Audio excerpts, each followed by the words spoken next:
nation of India is the supreme love. We should always I love my country. Very much. Thank you.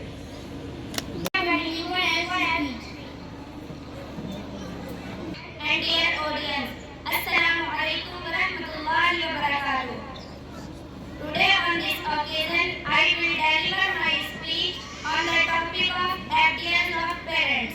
Inshallah, our honorable audience, after Allah subhanahu wa ta'ala and the messenger peace be upon him, the highest status is that of parents. Allah subhanahu wa ta'ala has ordered to obey them in the Quran Majid, especially in old age. It has become necessary to serve them and take care of every small and big need. It is strictly forbidden to reprimand them in their old age, even to say them off. Dear audience, in one condition, if father and mother order something against the Sharia, then forbid them with love and affection and without right. Dear audience, parents are the greatest blessing in this world and the means be hereafter. Therefore, it is important for all of us to keep them happy and avoid their displeasure, because there is in Jahannam is their displeasure. Thank you.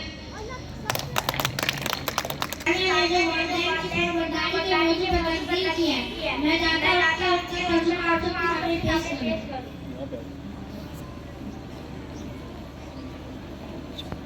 मेहमान आने ग्रामी और मोहतरम सामीईन हज़रात, अस्सलामु अलैकुम व रहमतुल्लाहि व बरकातहू।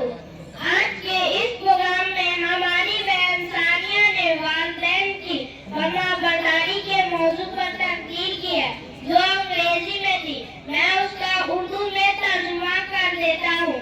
मोहतरम सामीईन, हमारी बहन ने कहा है कि अल्लाह ताला और प्यारे नबी सल्लल्लाहु अलैहि वसल्लम के बाद सबसे बड़ा मर्तबा जिनका हुक्म माना जाए कि माँ और बाप का है कि हम उनकी फरमाबरदारी करें। कुरान मजीद में अल्लाह ताला ने वालिदैन की फरमाबरदारी का हुक्म दिया है, खास तौर से बुढ़ापे में उनकी खिदमत करने और हर छोटी बड़ी जरूरतों का ख्याल रखने को लाजिम कर दिया है। बुढ़ापे में उनको डांट डपट करने, यहाँ तक कि किसी बात पर उफ तक कहने को सख्ती से मना फरमाया है। सामीईन हज़रात, अलबत्ता अगर माँ बाप किसी ऐसे बात का हुक्म दे जो शरीयत के खिलाफ हो तो प्यार व मोहब्बत से मना कर दे और सही तालीम उन तक पहुँचा दे। मोहतरम सामीईन, हमारी बहन ने कहा है कि आप माँ और बाप की कदर कीमत उनसे पूछिए जो इन्हें खो चुके हैं। वालिदैन इस दुनिया की सबसे बड़ी नेमत है और आखिरत के लिए जन्नत हासिल करने का जरिया।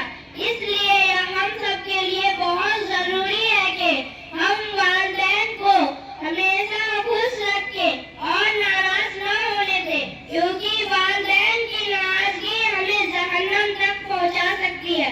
शुक्रिया।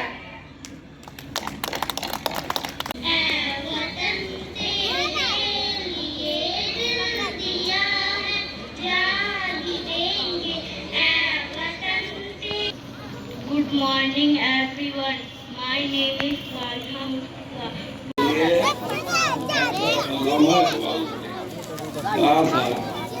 भाई मेरे खाए कानून हो घर ले जाते साढ़े जहां से हमारा साढ़े जहां से प्यारा हिंदू सिका हमारा, हिंदू सिका हमारा ऋषियों का आसुका है।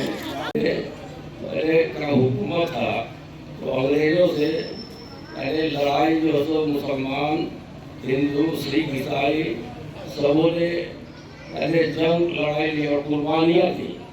पहले काफ़ी कुर्बानियाँ देने के बाद पहले मुल्क आज़ाद हुआ और संविधान बना।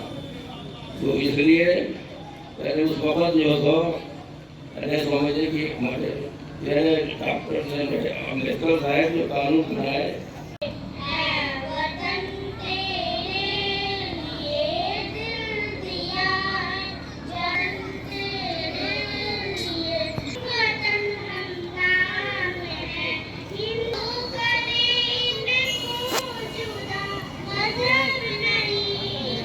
मेरा नाम साजिद अशरफ हुआ। स्कूल जो है हमारा रहीमाबाद चौक, जो ताजपुर से पूसा के लिए जो हाईवे जा रहा है, स्टेट हाईवे, तो उसी में जो पुराना नाम था ठगवा चौक था इसका, जो अभी लोगों ने उसको रहीमाबाद चौक के नाम से मशहूर किया है, तो वहीं लबे रोड ही हमारा ये स्कूल है। ब्लू ओशन स्कूल है वो 26 जनवरी के मौके से हुआ है, जो रिपब्लिक डे है, और इसी मौके पर जो है इंडिया का जो कॉन्स्टिट्यूशन है वो अमल में आया था, तो उसी बुनियाद पे हम लोगों ने यहाँ प्रोग्राम किया है। और स्कूल में जो है वो हमारे यहाँ भी 5th तक क्लास चलती है, और ये क्लास 4th के बच्चे थे जिन्होंने यहाँ पे प्रोग्राम पेश किया है। नर्सरी के भी बच्चे थे, 1 के भी बच्चे थे, इन सब लोगों ने यहाँ पे प्रोग्राम पेश किया है। हमने देखा कि एक बच्ची थी जो क्या नाम है, माँ और बाप को लेके उसने इंग्लिश में स्पीच दिया। जी हाँ, चूँकि इस स्कूल में CBSE कैरिकुलम तो पढ़ाई ही जाती है, जिसमें साइंस है, मैथ है, सारी चीज़ें हैं, असली तालीम, लेकिन यहाँ पे जो है दीनी तालीम भी दी जाती है। कुरान भी पढ़ाया जाता है, उर्दू भी पढ़ाई जाती है, दीनियात भी पढ़ाई जाती है। तो इस तरह से हमारे बच्चे, यानी एक हाथ में उनके असली तालीम है तो दूसरे हाथ में उनकी दीनी तालीम है। चाहते हैं, क्या संदेश देना चाहते हैं आप मुल्क को? मुल्क को तो हम यही संदेश देना चाहेंगे कि जो कुछ भी अभी माहौल जो बिल्कुल थोड़ा सा गड़बड़ चल रहा है, तो ऐसी सूरत में जो आज से हम लोग जो है 20 साल 15 साल पहले का जो हिंदुस्तान देख रहे थे, तो हम चाहेंगे कि जो पब्लिक है वो वैसा ही हिंदुस्तान बना करके रखे उसको, है ना, यही हम देखना चाहेंगे अभी।